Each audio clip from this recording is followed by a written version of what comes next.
A couple of years ago, after I posted a video on the solemnity of the body and blood of our Lord Jesus Christ, I got a negative remark on the reviews on the remark platform. And it read, Jesus as a supreme high priest made the sacrifice once and for all humanity. And yet you priests misguide the people with such celebrations. Why do you have to do that? He used a similar language, not the exact words. And to this, I would like to ask a question to you listeners. When Cardinal Dominic Tang was in prison, and for 5 years he was shut in a damp cell without any windows, and when he got a chance to be free for 2 hours after 5 years, the only thing he requested was the permission to offer Holy Mass. The Vietnamese Jesuit Joseph Nguyen, when he was in this prison for 9 long years, he got some goods smuggled with the help of his fellow prison mate, and he recalls that when everyone was sleeping and lying down on that cold prison cell, he offered the Holy Mass. He says the blanket was his altar and his prison clothes were his priestly vestments. He celebrated Holy Mass with tears of joy. Now tell me, are the experiences of these people an imagination or a fantasy? Or is the Holy Mass not a valid thing? There are many of us who feel that one day when we miss the Holy Mass, we feel as if we have lost something very great and very important in our life. And Jesus himself says, do this in memory of me. So it was not a sacrifice meant to be offered once and for all, but it was a sacrifice that was meant to be remembered, that was meant to be done, that was meant to be repeated. And Jesus clearly wants us to repeat this sacrifice every day, every time. Do this in memory of me. Become a sacrifice. Offer yourselves, offer your lives as an atoning sacrifice, as a propitiation for the sins of humanity, to save your brothers and sisters. This was the demand of Jesus. So break the bread and share in the chalice. This was an invitation given by Jesus for all of us. Therefore, it was not a sacrifice meant just for once, but it's a sacrifice meant for every time we came together. And that was also one of the reasons why the apostolic time, the disciples came together for the breaking of the bread.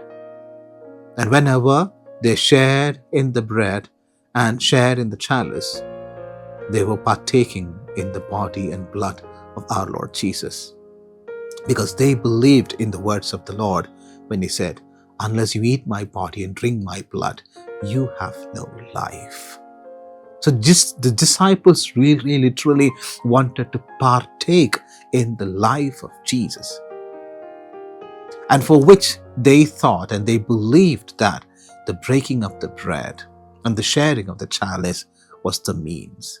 And today also the church is partaking in that life of Christ, in that one bread of Christ, in that one life of Christ by the daily breaking of the bread. And there are many millions who gather in several churches for this breaking of the bread. Why? Because they believe that it is this life-giving sacrifice that brings meaning to their life, that brings fulfillment to their lives. And I'm sure, my dear brothers and sisters, you wouldn't refute, because you yourselves have experienced the grace of this sacrifice in your lives. And therefore, today, it calls for a question to each one of us. How many of us really understand the meaning of this feast that we're celebrating today, and what is its significance and relevance in our Christian life? First and foremost, remember, the celebration of this feast is to remind that Eucharist is a sacrifice.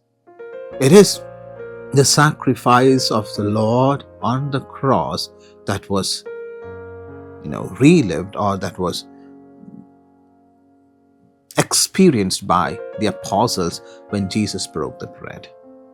So ultimately, it's an invitation for each one of us to break the bread and to live the sacrifice.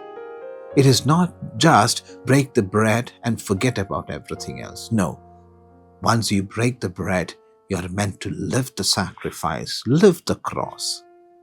So therefore, the Eucharist is a sacrifice that must be broken daily, that must be shared every day.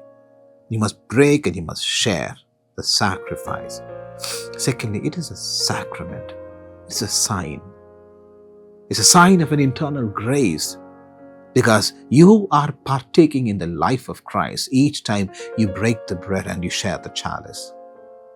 You are partaking in God's life, you are partaking in His kingdom.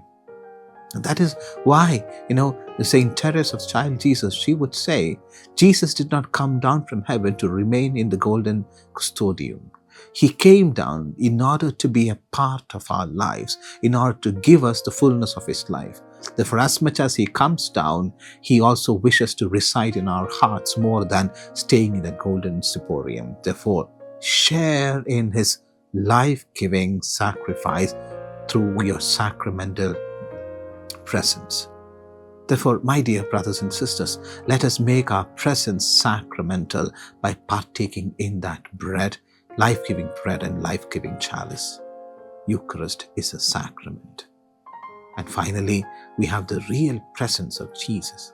Believe that He resides there, not just as like the body and like the blood, but as the real body and the real blood.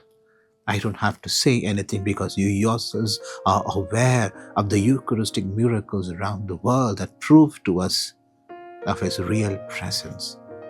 So what is stopping us, my dear brothers and sisters, in really believing and committing ourselves to this life of the Eucharist or the Eucharistic culture? Nothing should prevent us. Nothing should refrain us. Nothing should stop us. We should rather be on that streak of experiencing God in His fullness, because only in the Eucharist we can have that full experience of our Lord Jesus Christ, because He gives Himself to us in His fullness, not sharing, but fullness. Experience it, cherish it, and live it. Be a sacrifice, live the sacrifice. Be the Eucharist, live the Eucharist. God bless you.